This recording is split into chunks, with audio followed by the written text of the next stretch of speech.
Sentire Media. Hello, you. You're listening to A History of Italy.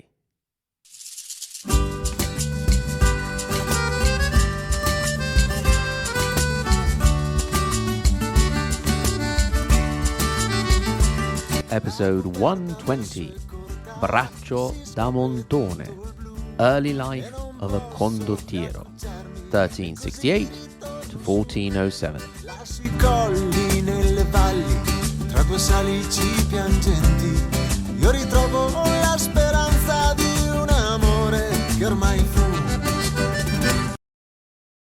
Before we start, a word from our sponsor.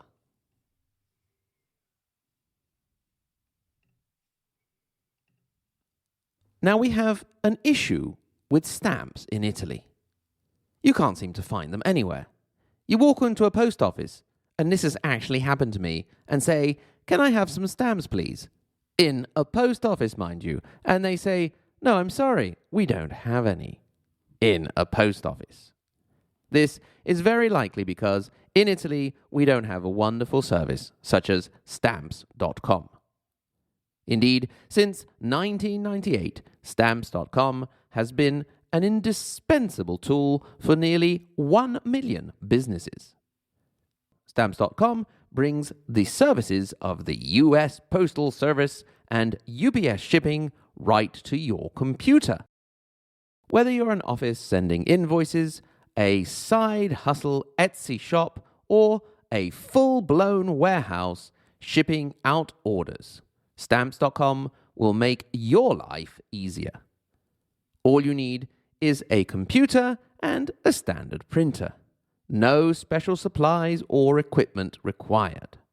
Within minutes, you're up and running, printing official postage for any letter, any package, anywhere, even here in Italy, why not? And you'll get exclusive discounts on postage and shipping from USPS and UPS. Once your mail is ready, just schedule a pickup or drop it off. No traffic, no lines. Or queues if you're in the UK. Cut the confusion out of shipping. With Stamps.com new Rate Advisor tool, you can compare shipping rates and timelines to easily find the best option. Save time and money with Stamps.com. There is no risk, and with my promo code POD, P-O-D, you get a special offer that includes a 4-week trial, plus free postage and a digital scale. Can you imagine what you could measure with a digital scale in the house? You can go crazy with that thing. No long-term commitments or contracts. Just go to Stamps.com, click on the microphone at the top of the home page and type in POD, P-O-D. That's Stamps.com, promo code POD. Stamps.com. Never go to the post office again. And believe me, if you're in Italy, you really, really don't want to go there.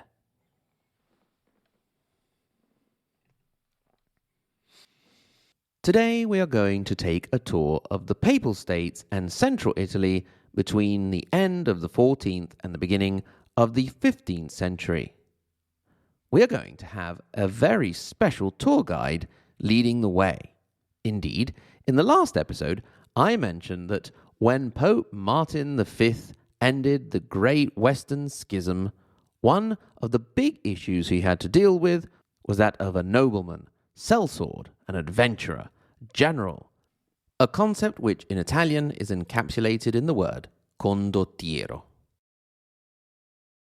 We're going to enlist the tourist services of a man named Braccio da Montone, born Andrea Fortebraccio, Andrew Strongarm, if you will. And if that isn't a cool name, I don't know what is. He will allow us to look back on some of the things we have spoken about recently, the Kingdom of Naples, the Papal States, and other areas of central Italy, as well as tying things together and allowing us to catch up on a few holes we'd left here and there. Andrea was born in 1368, but let's first check in on him around 1379. the year in which his father, Oddo, died to the derision of the Fortebraccio family enemies, the Raspanti and the Olivi, all prominent families from the city of Perugia. So, that will be the first stop on our little tour. Now, you can't get much more central Italy than the region in which Perugia lies, and that is the region of Umbria. Indeed, it is central both going from north to south and from east to west, and is one of the few Italian regions that does not have access to the sea. It is a lovely region of rolling hills moving up into Apennine mountains, wonderful wines, and such places as the above-mentioned Perugia and Assisi, where St. Francis was from. I'm not much for Catholicism myself, but I really felt something special in my trip to Assisi, a place of spiritual calm and beauty. In stark contrast, for example, to when I visited the shrine of Padre Pio further south, which is a plastic Catholic Disneyland, made of very kitsch memorabilia of the saint. Perugia itself is a lovely city, and it's our version of the chocolate factory, because that's where our famous chocolate comes from, and they even have a great chocolate festival once a year. Gubbio, Spoleto, Orvieto, and of course Lake Trasimeno are all other great tourist locations in Umbria. Let's now go back to our 1379 and an 11-year-old Andrea Fortebraccio, who watches from another room as his mother weeps for the loss of her husband and the shame put upon them by the rival families. The young boy swears that from that moment on, he would dedicate his life to protecting his family. Fast forward to a scholarly-looking young man hurrying through a square in the city of Perugia some 7 years later. This man is Carlo Fortebraccio, older brother of Andrea. As he crosses the square, he is hailed by a member of the rival Olivi family, closely related to the Raspanti. They start to make fun of Carlo, and when he doesn't respond, 3 of them block his path. A scuffle ensues, and soon weapons are drawn. At the first signs of trouble, a friend of Carlo's family had dashed off to warn his younger brother Andrea, and soon enough he bursts into the square, sword drawn to protect his brother. The assailants observe the newcomer, not particularly tall, but very muscular, coiled like a snake ready to pounce. His muscles taut like springs ready to be released. Before long, 2 of the assailants lay dead in the square. The 2 Fortebraccio brothers make their way back home with the news of the duel. The mother and other siblings despair. The killing of the true rivals means that Andrea will be forced to flee the city in exile, as well as facing the wrath of the brother of the slain. In the latter case, Andrea has a solution. He makes his way out of the city a little distance and sits along the roadside waiting. Soon enough, the brother of his 2 victims comes galloping towards the town. Andrea blocks his path. The new arrival dismounts from his horse and unsheathes his sword, and soon enough, he too is lying dead along the dusty road. From that day forth, Andrea changes his life, but also his name. He became known as Braccio, arm, which sounds rather silly in English, really.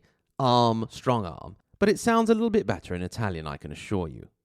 He went down in history, indeed, as Braccio da Montone, Montone being the castle and hamlet his family was originally from. He soon turned to a life as a soldier, a sellsword, something he was always very good at. He ended up in the service of the powerful Montefeltro family of Urbino, another city definitely worth a visit. Basically, all cities in Italy are worth a visit, but what are you going to do about it? Visit them all, I suppose. Some of you Italian history buffs may be familiar with the famous Renaissance figure of Federico da Montefeltro. He is on his way, but not quite born yet. At the moment, the family are trying to elbow their way from their original castle of Montefeltro to eventually arrive and become Dukes of Urbino and the surrounding areas under a dominion that would eventually cover part of the current-day regions of Umbria, Le Marche, and Romagna. Speaking of which, the big issue that the Montefeltro family have at the time of Braccio's arrival in their service was with the Malatesta family of Rimini. The Malatesta claimed to be able to trace their origins all the way back to Scipio Africanus, he of Hannibal-era memory. But nobody really believed them on this. In any case, they originated from the castle of Verrucchio, near the city of Rimini, and when the city became a commune, they kneeled to the communal authority.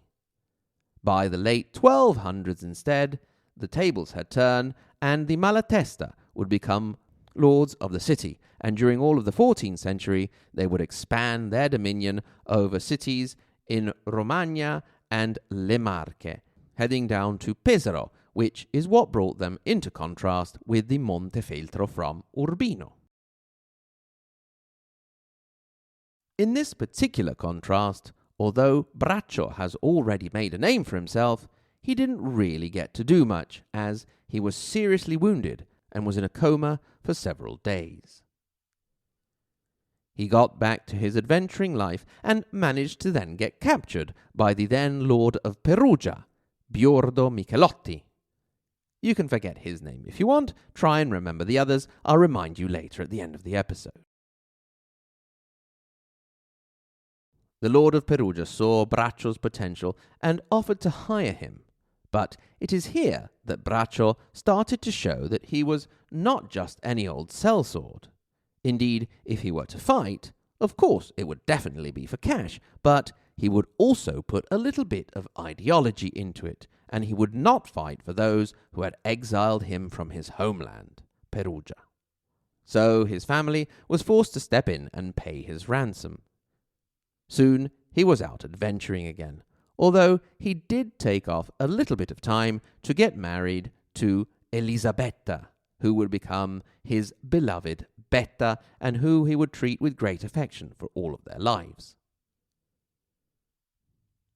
This despite having various children from other women as he wandered round the peninsula in his adventures. And, to his credit, he did recognize these children and set them up in his family home, which must have really pleased his wife, considering that the poor woman couldn't have any children of her own. They did, however, maintain a good relationship until her death.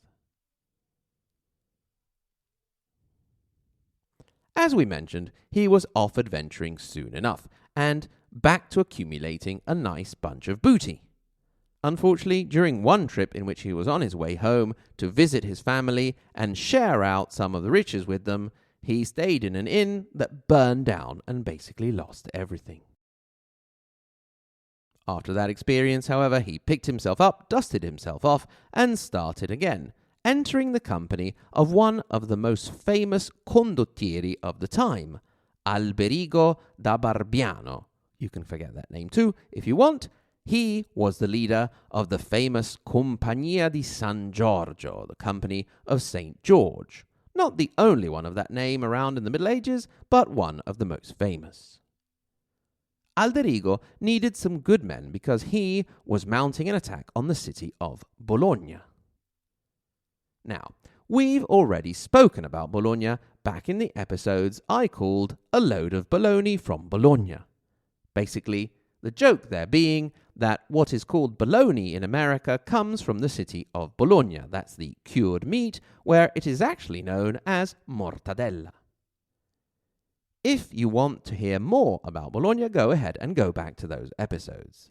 Here, suffice it to say that it was a proudly independent city, and at the time we're talking about, i.e. between the 14th and 15th centuries, it was coming from a newly renewed communal experience. Indeed, in 1376, it had rebelled and sent away the papal representative, and set up a new commune that lasted until 1501, when the Bentivoglio family became lords of the city and would dominate until they were sent away again by the Pope in 1506. Incidentally, Bentivoglio is a lovely name because it means I care for you or I love you. In the mind of the popes, Bologna was a part of the Papal States, so they did not take too kindly to Bologna going off and being independent. Then again, in the minds of some popes, all of Western Christendom should have been part of the political Papal States. But let's not get too much into detail there. Today, Bologna is the central province of the Emilia-Romagna region, on the border between the Emilia and the Romagna parts. It is known as Bologna the Fat for the cuisine you can find there, which is excellent but terrible if you have cholesterol problems. It is the homeland of lasagna and ragu, and if you want to be sure that your ragu is up to scratch, you can actually consult the official recipe that you will find at the Chamber of Commerce of the city of Bologna. However, as we mentioned above, our Braccio was not there to fight for ragu or lasagna, but as we mentioned, he was there to fight for Alderigo da Barbiano. In his time in the service of Alderigo, Braccio rose to great fame and prominence, acquiring great wealth and reputation. He rose to the rank of captain, and for the first time he was able to bear his own coat of arms, a black ram over a yellow background. His reputation and influence grew so much that the general started to worry about his captain and suspect him, and soon enough an order to assassinate him was sent out. It seems that the plot was foiled by the wife of Alderigo, who may have become infatuated with the young, dashing, handsome captain. She entered his tent during the dead of night and, unseen, warned him of the assassination plot in time for him to flee out into the darkness. It was at this point that Braccio made an important decision. He had had enough of working for others. He was going to go out on his own. He was going to go freelance. He was going to create his own startup company. In time, this company would become so successful that a type of military strategy would be named after it, and it would take Braccio da Montone to almost become the lord of all of central Italy. So, for this episode, thanks to our gracious guide, we have visited the Perugia of Biordo Michelotti, the Urbino of the Montefeltro dynasty, the Rimini of the Malatesta, and Comune Bologna, soon to become that of the Bentivoglio. We have a lot more ground to cover, so make sure you put on your walking shoes for the next episode.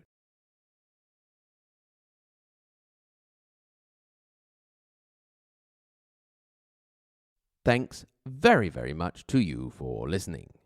Thanks in particular to my wonderful Patreon supporters, starting with the second part of the Margherita Hack and Galileo Galilei level, and that is Kevin, Marcelo, Mark P, Marxist-Leninist Sicilian, Mela, Michus Porcius, Mike M, Neville, Niels, Paradise, Patrizia K, Roberta D, Rod L, Rodney N, The Question Master, Rudy F, Scott L, Sean M, Shauna S, Shelby, Stephen, Tap Dance Down Under, and TO5. And, of course, the tippy top, Maria Montessori, and Dante Alighieri level, Paolo, Lisa K, Andrew M, Brandon S, David A, Peter W, Kevin O, David L, Rinat, and Sen. Thanks also, and welcome aboard to our new arrivals, Niels, Brendan, and Alison. Welcome, welcome, one and all. Remember that if you feel so inclined, you can get in touch. hello@ahistoryofitaly.com. At this same URL, you can click through to our social media. Or you can become a Patreon supporter on Patreon and have access to extra content. Now, on the support page, you can also click through to our shop, which will take you to our Redbubble page. Have you always desired a hat with the A History of Italy logo on it for Christmas or just for a laugh? Go ahead and order it. Mouse pads, glasses, thermoses, all kinds of stuff like that. Or are you awaiting the arrival of the great turnip? While you're waiting, you can get some great turnip merchandise on the Redbubble site. Click through from our shop or go to redbubble.com and search for A History of Italy. Once again, thank you very much for listening, and until next time, arrivederci.